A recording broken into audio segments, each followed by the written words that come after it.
आज हम डिस्कस करने जा रहे हैं एक और टॉपिक। कल हमने टर्मिनोलॉजी पढ़ी थी, जेनेटिक में जितनी टर्मिनोलॉजी यूज होती है वो हमने डिस्कस की थी, मगर अभी जो जितनी भी टर्मिनोलॉजी बाकी रह गई है वो हम इसमें डिस्कस करते जाएंगे। मेंडल के लॉज जो कि दो लॉ हैं, दो कवानीन मेंडल ने दिए थे। मेंडल को जेनेटिक का अब्बा कहा जाता है क्योंकि ये पायनियर्स था जेनेटिक का। इससे पहले भी बहुत सारे साइंटिस्ट आए थे जिन्होंने एक्सपेरिमेंट किए थे किस पे, हाइब्रिडाइजेशन पे। किस पे?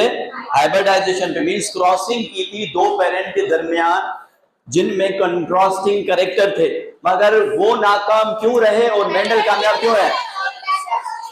क्योंकि उनका चॉइस ऑफ मटेरियल और जो मेथोडोलॉजी थी वो ठीक नहीं थी। मगर इनका मेंडल का चॉइस ऑफ मटेरियल और मेथोडोलॉजी ठीक थी, एक्यूरेट थी, इसी वजह से ये कामयाब रहा। ये सवाल आता है जो चॉइस ऑफ मटेरियल या एक्सपेरिमेंटल जो प्लान था मेंडल का, क्या था? पीजम स्टिवम। जब आप पीजम स्टिवम लिखा हो तो आप उसको ट्रिक करेंगे, अगर पी प्लान लिखा हो तभी आप उसको ट्रिक करेंगे। मेंडल कभी कभी ये भी पूछते हैं कि पीजम स्टिवम में मेंडल ने कितने कैरेक्टर स्टेट किए? 7 contrasting character, 7 contrasting character study किए। और एक वक्त पे उसने एक कैरेक्टर को देखा, फिर नेक्स्ट में उसने एक वक्त पे दो ट्रैक्ट्स को देखे। जब एक ट्रैक्ट को देखा तो उसको हम कहते हैं मोनो हाइब्रिड क्रॉस। क्या कहते हैं? Mono hybrid cross. और आज जो हम डिस्कस करेंगे मोनो हाइब्रिड क्रॉस पे करेंगे, जिसके तहत मेंडल ने एक कानून दिया जिसका नाम दिया गया first law. Mendel's first law भी कहते हैं, या इसको लॉ ऑफ सेग्रीगेशन कहते हैं, या इसको law of purity of gametes कहते हैं। Segregation means separate, segregation means separate, separation, separate होना।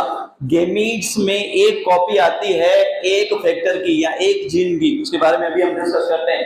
अच्छा, सबसे पहले हम स्टेटमेंट देखते हैं कि फर्स्ट लॉ की स्टेटमेंट क्या है। फर्स्ट लॉ ये कहता है कि जो फैक्टर है किसके? ट्रैक्ट्स के। ये जो फैक्टर है, ये फैक्टर वर्ड यूज किया था किसने? मेंडल ने। याद रखिएगा किसने यूज किया था?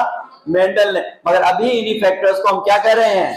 हम जीन्स कह रहे हैं। मेंडल ने कहा था किसी भी एक ट्रैक्ट के लिए, किसी भी एक कैरेक्टर के लिए पेयर ऑफ फैक्टर चाहिए या पेयर ऑफ जीन्स चाहिए। दो पेयर एक कैरेक्टर को, एक ट्रैक्ट को संभालते हैं। जैसे हमने सेवन हमने ट्रेट्स देखे थे, हमने हाइट देखा था।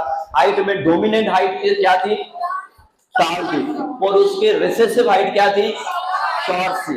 जैसे हमने शेप देखा था, शेप एक कैरेक्टर है इसका, सीड का शेप हमने देखा था, पोड का जो फली है उसका हमने शेप देखा था। फिर हमने पोड का कलर देखा था, फिर हमने सीड का हमने कलर देखा था, सीड कोट का हमने कलर देखा था, हमने सीड के सरफेस का कलर देखा था। ये मुख्तलिफ कैरेक्टर्स थे जो 7 कैरेक्टर मेंडल ने स्टडी किए थे। अब पहला लॉ क्या कहता है कि मेंडल ने क्या किया? मोनो हाइब्रिड क्रॉस कर रही। अच्छा, कभी कभी ये भी पूछते हैं कि जो मोनो हाइब्रिड क्रॉस है वो किस लॉ से रिलेट करती है, फर्स्ट लॉ या सेकंड लॉ? First law. जब हम बात करते हैं फर्स्ट लॉ की तो इसमें हम क्रॉसिंग करवाते हैं क्या? मोनो हाइब्रिड क्रॉसिंग करवाते हैं। मोनो हाइब्रिडाइजेशन होती है। Mono hybrid means crossing between two parent differing in one trait और सिंगल ट्रेट। एक ट्रेट में हम डिफरेंस देखने जा रहे हैं, इसको हम क्या कहेंगे? Mono hybrid cross. क्या कहेंगे? Mono hybrid cross. अब इसमें हम क्या देखने जा रहे हैं? वन कंट्रास्टिंग कैरेक्टर देखने जा रहे हैं। ओनली वन कंट्रास्टिंग ट्रेट हम देखने जा रहे हैं। हम देख रहे हैं वन कंट्रास्टिंग ट्रेट, और जो ट्रेट है वो है, हम देखेंगे अभी, हम देखेंगे शेप। क्या देखेंगे? Shape of the seed. Seed का हम शेप देखेंगे। सीड का जब हमने शेप देखी थी तो एक हमें सीड नजर आया था राउंड, याद आ रहा है आपको? और राउंड के जो अपोजिट कैरेक्टर था, कंट्रास्टिंग कैरेक्टर था, वो कौन सा था? रिंकल था। रिंकल डोमिनेट था या राउंड डोमिनेट था? राउंड डोमिनेट था। राउंड डोमिनेट था। तो एक जो सीड है क्या है? राउंडेड सीड प्लांट है। इनको क्रॉस करवाते हैं किसके दरमियान? रिंकल्ड। किसके दरमियान? Wrinkled seed. रिंकल्ड यूं जो सीडेड, ये राउंड सीड है, इन दोनों को जब हम क्रॉस करवाते हैं तो इनमें डोमिनेंट प्लांट कौन सा है, डोमिनेंट सीड कौन सा है, राउंड। जब भी डोमिनेंट की बात करेंगे, जब भी हम किसकी बात करेंगे, डोमिनेंट की बात करेंगे, तो हम कैपिटल, हम क्या यूज करेंगे, हम कैपिटल अल्फाबेट यूज करेंगे। तो कैपिटल आर किसके लिए हम यूज कर रहे हैं, राउंड के लिए। और रिंकल के लिए हम क्या यूज करेंगे, स्मॉल आर, स्मॉल आर। अब देखें ये दो फैक्टर है, ये दो फैक्टर है जो कि एक ट्रैक्ट को संभाल रहे हैं। वो ट्रैक्ट कौन सा है, सरफेस किसका, सीड का सरफेस हम देख रहे हैं, एक ट्रैक्ट देख रहे हैं, इसलिए इस क्रॉसिंग को हम क्या कहेंगे, मोनोहाइब्रिड क्रॉस कहेंगे, मोनोहाइब्रिड क्रॉस। और फर्स्ट लॉ जो मेंडल का है ये क्या कहता है कि इसमें जो फैक्टर्स हैं, ये वाले फैक्टर्स, ये जो फैक्टर है ये सेग्रीगेट होते हैं। सेग्रीगेट मींस सेपरेट होते हैं, ये अलग होते हैं। कब, जब गेमीट्स बनते हैं, during the formation of gametes. जब गेमीट बनेंगे तो ये फैक्टर सेग्रीगेट होंगे, सेपरेट होंगे, और हर गेमीट के अंदर एक कॉपी आएगी किसकी, फैक्टर की, एक कॉपी आएगी फैक्टर की। एक गेमीट एक फैक्टर की कॉपी को रिसीव कर रहा है, इसलिए इस लॉ को हम क्या कहते हैं, law of purity of gametes. तो law of segregation and law of purity of gametes एक ही बात है। जब गेमीट्स बनेंगे, गेमीट्स किस डिवीजन में बनते हैं, गेमीट्स के लिए कौन सी डिवीजन होती है, मियोसिस। कौन सी, मियोसिस होती है, माइटोसिस नहीं होती। तो गेमीट्स के लिए जो डिवीजन होगी वो कौन सी, मियोसिस होगी। और आपको बताया कि मियोसिस में जो सेल बनेंगे या जो गेमीट्स बनेंगे, 4 बनेंगे मगर हम यहाँ पे 2 लिखेंगे। जो गेमीट्स बनेंगे उनके अंदर जो जेनेटिक मटेरियल है वो कितना जाएगा, हाफ जाएगा। हाफ इनके अंदर जेनेटिक मटेरियल जाएगा। ये एक गेमीट बना, ये दूसरा गेमीट बना, ऐसे यहाँ पे भी 2 गेमीट बनेंगे और इन गेमीट्स के अंदर, हर गेमीट्स के अंदर एक कॉपी जाएगी फैक्टर की, एक कॉपी जाएगी हर जीन की या फैक्टर की। इसके अंदर एक कैपिटल आर आएगा, इसके अंदर भी एक कैपिटल आर आएगा, और इसके अंदर स्मॉल आर। अब ये गेमीट बन गए, ये जो गेमीट हैं आपस में फ्यूज होंगे और जायगोट बनाएंगे। जायगोट आगे चल के नया प्लांट बनाएगा, और इस प्रोसेस को हम कहेंगे फर्टिलाइजेशन। क्या कहेंगे, फर्टिलाइजेशन कहेंगे। अब ये जो कैपिटल आर है ये स्मॉल आर के साथ फ्यूज होगी, ये कैपिटल आर वाला गेमीट स्मॉल आर वाले गेमीट के साथ फ्यूज होगा, ये पॉसिबिलिटी है। कैपिटल आर, ये जो कैपिटल आर है, capital R into small R क्या होगा, कैपिटल आर स्मॉल आर, एक प्लांट ये बनेगा। Capital R into small R, एक प्लांट ये बनेगा। अच्छा अब मुझे ये बताएं कि ये जो प्लांट थे राउंड सीडेड प्लांट, इनको हम क्या कहेंगे, डोमिनेट, और इसको हम कहेंगे ये P1 है, मींस ये पेरेंट है। ये क्या है, पेरेंट है। और जेनेटिक में एक टर्मिनोलॉजी यूज होती है, एक होता है पैटर्नल साइड, दूसरा होता है मैटरनल साइड। मैटरनल साइड से क्या मतलब है, मदर साइड से, और पैटर्नल साइड मींस फादर से। ठीक है, तो अब देखेंगे यहाँ पे ये अच्छा ये मुझे बताएं कि ये इम्प्योर है या प्योर प्लांट्स हैं, प्योर प्लांट्स हैं, ये ट्रू ब्रीडर प्लांट्स हैं। क्योंकि ये प्योर प्लांट या फिर प्योर ब्रीडिंग हम कैसे जनरेट करते हैं, बार सेल्फ फर्टिलाइज करते हैं, सेल्फ फर्टिलाइजेशन करवा के हम प्योर ब्रीडिंग प्लांट्स को हम जनरेट करते हैं। ये जो प्योर ब्रीडर्स हैं, ये प्योर ब्रीडर्स, आपको कैसे पता चलेगा कि ये प्योर ब्रीडर है, जब आप इसको सेल्फ फर्टिलाइज करवाएंगे और जो फिनोटाइपिक कैरेक्टर यहाँ पे है वही इनके ऑफस्प्रिंग में आएगा। फॉर एग्जांपल अगर राउंड प्लांट को आप सेल्फ फर्टिलाइज करवाएंगे तो इनके अंदर, राउंड सीडेड प्लांट्स को आप सेल्फ फर्टिलाइज करवाएंगे तो इसके अंदर सीड क्या आएंगे, राउंड ही आएंगे। मींस जो फिनोटाइप इनका है वही फिनोटाइप आएगा, इसलिए इसको हम क्या कहेंगे, ट्रू ब्रीडर कहेंगे। क्या कहेंगे, ट्रू ब्रीडर कहेंगे। अच्छा देखें, ये जो इनकी जनरेशन बनी है इसको हम F1 जनरेशन कहेंगे। क्या कहेंगे, F1 generation, first filial generation. First filial generation में जितने भी प्लांट आए, ये प्लांट क्या हुआ, राउंड है या रिंकल है, इनको कैसे पता चला कि ये राउंड है, क्योंकि इनको कैसे पता चला ये राउंड है, क्योंकि डोमिनेंट, ये जो डोमिनेंट फैक्टर है, ये डोमिनेंट जो स्मॉल, ये जो स्मॉल जो अल्फाबेट आर है इस पे डोमिनेंट है, इसलिए ये डोमिनेंट है। डोमिनेंट फैक्टर हमेशा अपने आप को एक्सप्रेस करेगा जब उसको लाया जाएगा when it is brought into the hybrid. जब हाइब्रिड में लाया जाएगा तो जो डोमिनेंट फैक्टर होगा वो अपने आप को एक्सप्रेस करेगा। तो ये एक्सप्रेस कर रहा है और ये सीड हो रहा है राउंड। ये सीड हो रहा है कौन सा? राउंड। ये राउंड सीडेड प्लांट्स हैं। ये क्या है? ये राउंड सीडेड प्लांट है। और अगर आप इसको देखोगे तो ये भी क्या है? ये भी है राउंड सीडेड प्लांट्स हैं। ये क्या है? राउंड सीडेड प्लांट्स हैं। अब दोनों F1 जनरेशन में जितने भी प्लांट बने उनमें जो बीज लगे वो कौन से लगे? राउंड। कौन से लगे? Round seeded. रिंकल आए ही नहीं। हालांकि मेंडल ने क्रॉसिंग करवाई किसकी? राउंड सीडेड और रिंकल सीडेड की, मगर फर्स्ट जनरेशन में जितने भी प्लांट लगे, जितने भी प्लांट हुए, उनके अंदर जो बीज आए वो कौन से आए? राउंड आए। सारे के सारे बीज राउंड आए। उसके बाद मेंडल ने क्या किया कि ये जो F1 जनरेशन थी, ये जो F1 जनरेशन थी, इसमें इसने सेल्फ पॉलिनेशन करवाई। क्या करवाया? सेल्फ पॉलिनेशन करवाई। जब सेल्फ पॉलिनेशन हम करेंगे इसमें, तो आगे F2 में देखते हैं कि रिजल्ट क्या आती है। जब मेंडल ने मोनोहाइब्रिड क्रॉस करवाया, फर्स्ट ला दिया, और इसके अंदर जब सेकंड जनरेशन को जब इसने सेल्फ फर्टिलाइजेशन करवाई तो इसने रेशो निकाला। दो टाइप के रेशो निकालते हैं, एक फिनोटाइपिक रेशो है, दूसरा जीनोटाइपिक रेशो है।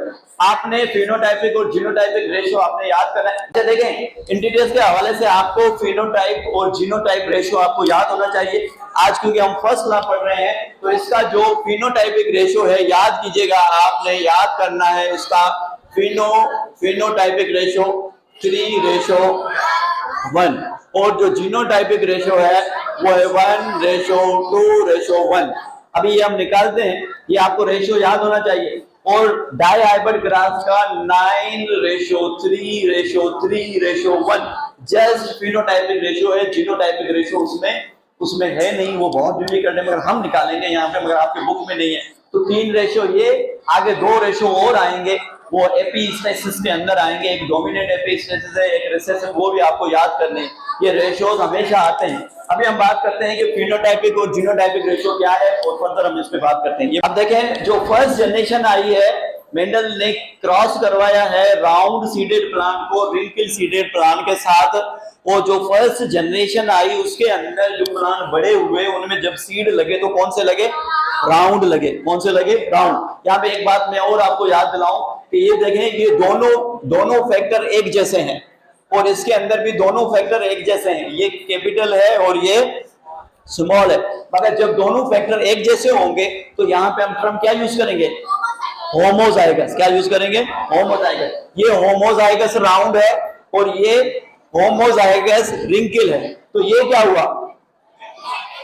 ये हेटेरोजाइगस है मगर राउंड है। हेटेरोजाइगस राउंड है। हाइब्रिड को इसलिए इम्प्योर कहते हैं, ये प्योर नहीं है, ये इम्प्योर है। इसको हम हाइब्रिड कहेंगे, इसको हम इम्प्योर कहेंगे, या इसको हम क्या कहेंगे?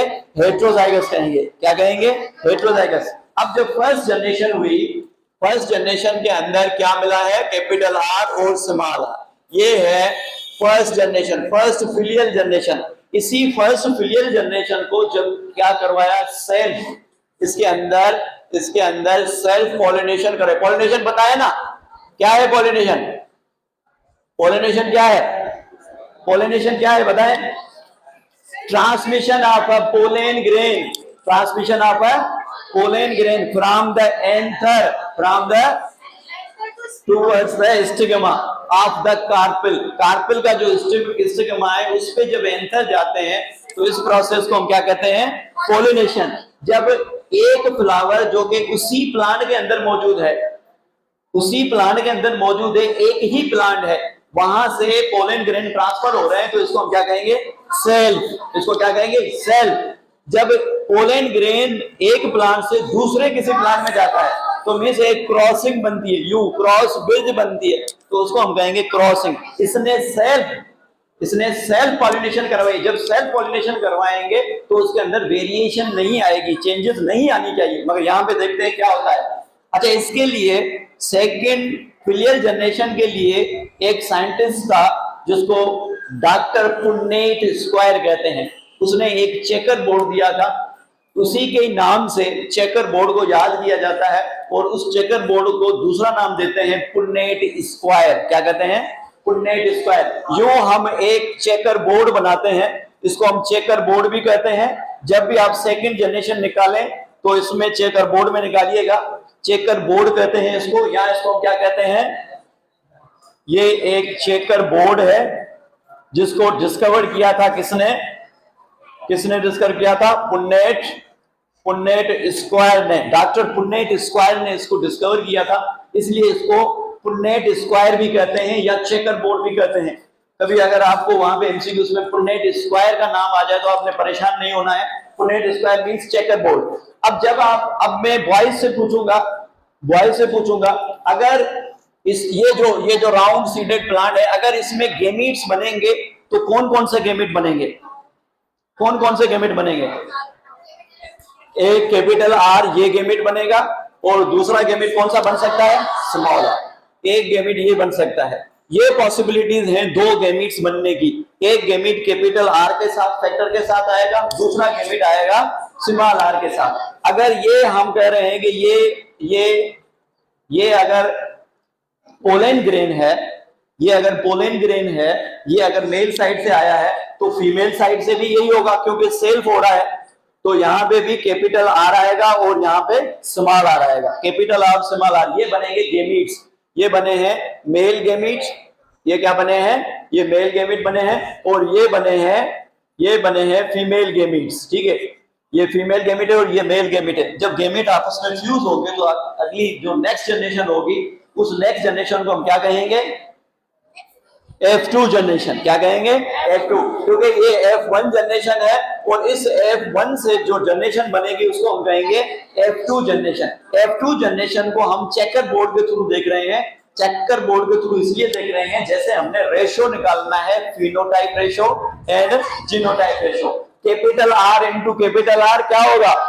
Capital R capital R, capital R into small R, capital R small R. ये पॉसिबिलिटीज हैं कि ये गेमेट इसके साथ भी मिल सकता है, ये गेमेट इसके साथ भी मिल सकता है, फ्यूज हो सकता है, ये पॉसिबिलिटीज हैं।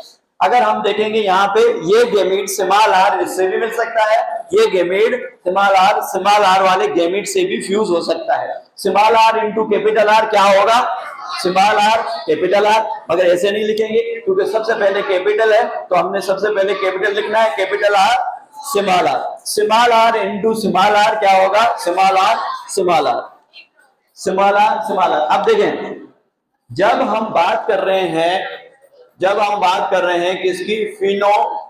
फिनोटाइप की। हम फिनोटाइप को कहते हैं कि जो फिजिकली आप अपनी आंखों से देख रहे हैं, आप अपनी आंखों से जिस चीज को देख रहे हैं उसको हम कहेंगे फिनोटाइप। क्या कहेंगे? Phenotype. External appearance of the living organism is called phenotype.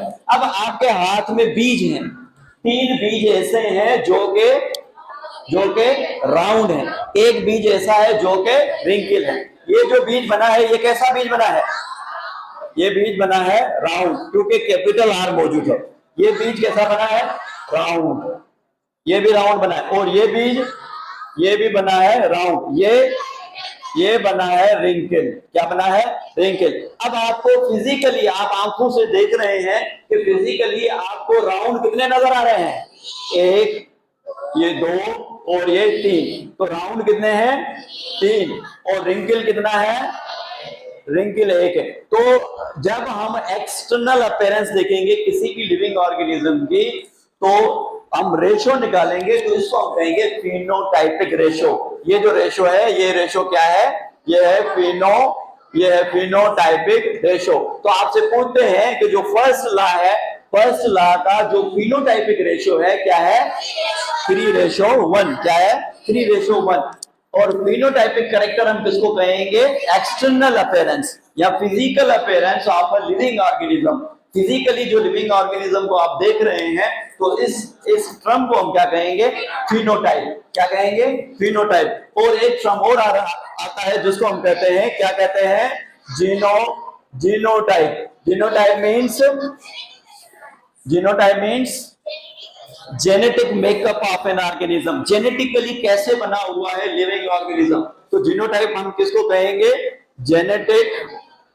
Genetic makeup of an organism. Organism का जेनेटिक मेकअप क्या है? अब जेनेटिक मेकअप यहां पे आपको नजर आ रहा है। आप अगर देखेंगे तो जेनेटिक मेकअप में आपको नजर आएंगे एक नजर आएंगे होमोजाइगस राउंड, और एक नजर आएंगे आपको हेट्रोजाइगस राउंड, और एक नजर आएंगे आपको homozygous wrinkled seed. Homozygous round कितने नजर आ रहे हैं यहां पे? कौन सा? ये नजर आ रहा है आपको होमोजाइगस राउंड। कितने हैं? एक। आप बताएं जिसमें जिसको होमोजाइगस राउंड क्यों कह रहे हैं? तो इसके अंदर दोनों सेम। वर्ड होमो की मीनिंग क्या है? सेम। हेट्रो की मीनिंग क्या है? डिफरेंट। हेट्रो की मीनिंग क्या है? डिफरेंट है। तो इसमें दोनों आर्स कैपिटल हैं और दोनों एक जैसी हैं, इसलिए इसको हम क्या करें? होमो। क्योंकि ये राउंड है इसलिए इसको हम क्या कहेंगे? Homozygous round. कितने हैं? 1। एक होमोजाइगस राउंड है। हेट्रोजाइगस राउंड बॉयज बताएंगे कितने हैं? कहां पे हैं? ये और ये, क्योंकि इनके अंदर दोनों फैक्टर एक जैसे नहीं है, एक कैपिटल है दूसरा स्मॉल है। तो दो हमें नजर आ रहे हैं हेट्रोजाइगस राउंड, और तीसरा होमोजाइगस रिंकल। हमेशा जो रिसेसिव कैरेक्टर होगा वो हमेशा होमो में ही होगा, सेम जीन्स होंगे, और उसकी अपीयरेंस के लिए दो जीन्स चाहिए। अगर डोमिनेंट जीन आ गया तो वो अपनी अपीयरेंस को जाहिर नहीं करेंगे, इसलिए इनको हम क्या कर रहे हैं? रिसेसिव कह रहे हैं। तो एक हमें नजर आ रहा है होमोजाइगस रिंकल। तो यहां पे अगर आप जीनोटाइपिक रेशियो देखेंगे फर्स्ट लॉ का, अगर आप जीनोटाइपिक रेशियो देखेंगे तो रेशियो क्या है? 1:2:1। तो जो फर्स्ट लॉ है, फर्स्ट लॉ में मेंडल ने मोनोहाइब्रिड क्रॉस करवाया। जब मोनोहाइब्रिड की हम बात करते हैं तो crossing between two parent differing in one tract, एक ट्रैक्ट के अंदर डिफरेंस हम देख रहे होते हैं, इसलिए मोनोहाइब्रिड क्रॉस करते हैं। मोनोहाइब्रिड क्रॉस के अंदर मेंडल ने फर्स्ट लॉ में क्या देखा कि जब राउंड सीडेड प्लांट को इसने क्रॉस करवाया रिंकल सीड प्लांट के साथ, तो फर्स्ट जनरेशन जो आई उसके अंदर सारे प्लांट आए, उनके अंदर जो सीड थे वो क्या थे? राउंड थे। इन्हीं सीड को लेके जब सेल्फ इनके अंदर पॉलिनेशन करवाई गई, सेकेंड फिलियल जनरेशन जब देखी, तो सेकेंड फिलियल जनरेशन में फिनोटाइपिकल रेशियो आया 3:1 और जीनोटाइपिकल रेशियो आया क्या? 1:2:1। तो यहाँ पे हमारा फर्स्ट लॉ जो है मेंडल का वो कंप्लीट होता है। अब एक और मैं असाइनमेंट यहाँ पे आप को क्लास में दूंगा, वो आप हल करके देंगे, और इसी हिसाब से हम अभी जो नेक्स्ट टॉपिक है वो हम देखेंगे टेस्ट क्रॉस। क्या देखेंगे? Test cross. उसके बाद हम डाई हाइब्रिड क्रॉस को देखते हैं।